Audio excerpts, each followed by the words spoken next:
నీకు 1,40,00,000 వచ్చినాయి. ఎక్కడ మున్సిపాలిటీకి 1,27,00,000 10 వాపసు పోయినాయి. ముందు ఏం చేసినా డబ్బులు అంటే తనకు సమాధానమేలే.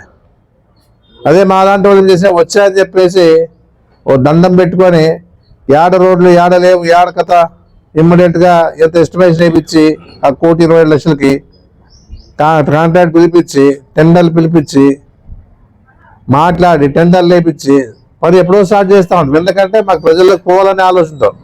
ఆ 1,20,00,000 సమాధానమే లేదు. ఏమంటే డ్రైల్ దీనికి పెట్టినామంటారు, సిల్ట్ తీసి. ఏం అవసరం ఉంది సిల్ట్ తీసి? అవసరం ఏముంది? ఎక్కడ తీసా సిల్ట్ తీస్తావు అనుకో, నువ్వు పోయినావా, ఫోటో దిగినావా, పేపర్కి ఇచ్చినావా?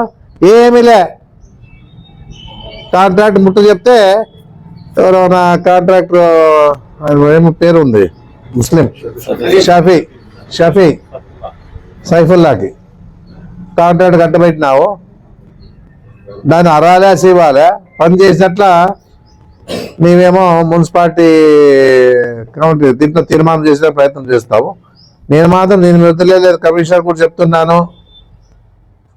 ఆ 1,20,00,000 ప్రజల సొమ్ము, ప్రభుత్వ సొమ్ము, దాన్ని ఖచ్చితంగా దోచుకునేదానికి ప్రయత్నం చేసి వదిలే పరిస్థితి లేదు.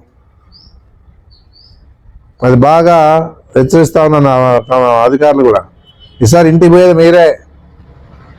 నేను అనుకుంటున్నారేమో ఇబ్బంది నేను తప్పించుకొని పోతాను, లేదు నేను చేయలేను. కమిషనర్కి ఎంత చెప్తా ఉన్నా, మా కౌన్సిలర్ కూడా చెప్తా ఉన్నాను. ఆ విషయంలో మీరంతా పోయింది. ఆడ సిల్ట్ తీశాను.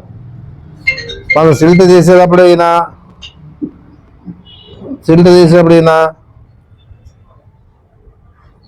ఫోటో ఎందుకు దిగలే? ఎందుకు ప్రచారం చేయలే? నువ్వు సిల్ట్ తీపిస్తావు, ఎందుకు నువ్వు తీపించినప్పుడు నేను ఎట్లా కానీ ప్రజలు తెల్లని చెప్పేసి ఫోటో దిగి సిల్ట్ తీపించదు మొదలు పెట్టించి గంపెత్తి చేస్తారు అందరు కూడా. మరి ఎందుకు చేయలేదు అంటే నువ్వు ఏమి దానికి సమాధానం ఉండదు నీతో. మళ్ళీ ఏదో నిందారోపణ వేసి మళ్ళీ ఏదో ఆలోచన చేస్తూ ఉంటావు.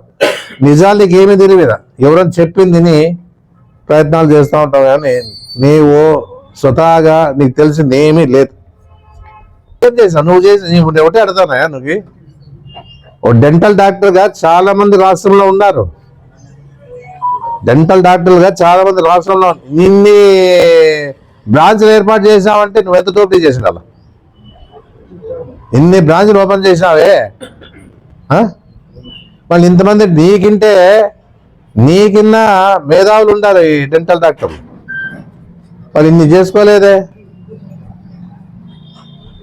వాళ్ళన్నీ ఎప్పుడు చేయలేదు. వాళ్ళు ఏదో వాళ్ళ పద్ధతిలో ముగిదారు. కానీ నీ లెక్క బ్రాంచ్ ఓపెన్ చేసుకుంటూ పోయినా అంటే నీవేముండే నీకు? నేను డబ్బుల్లో పుట్టి పెరిగినాను.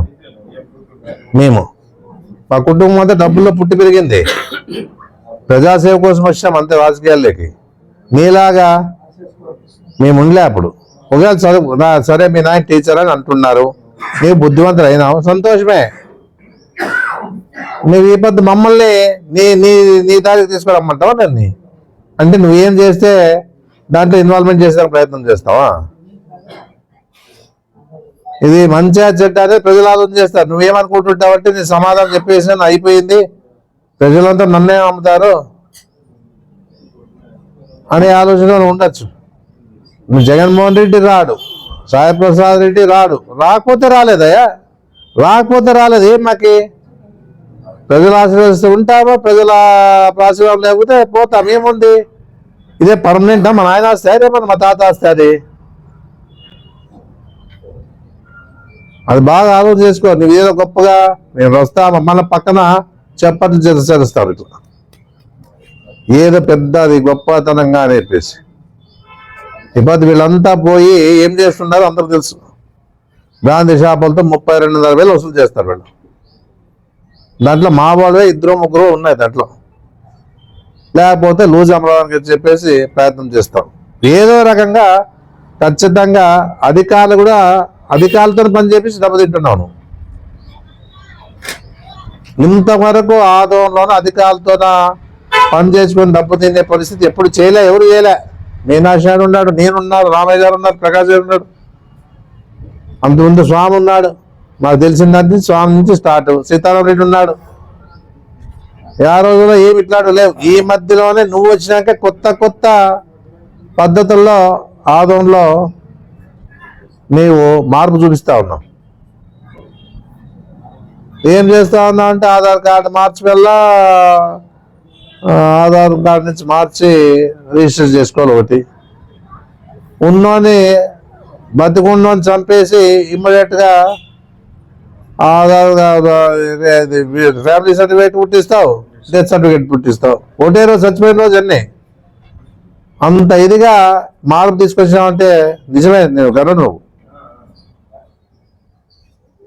ఇవన్నీ ఆలోచన చేయకోకుండా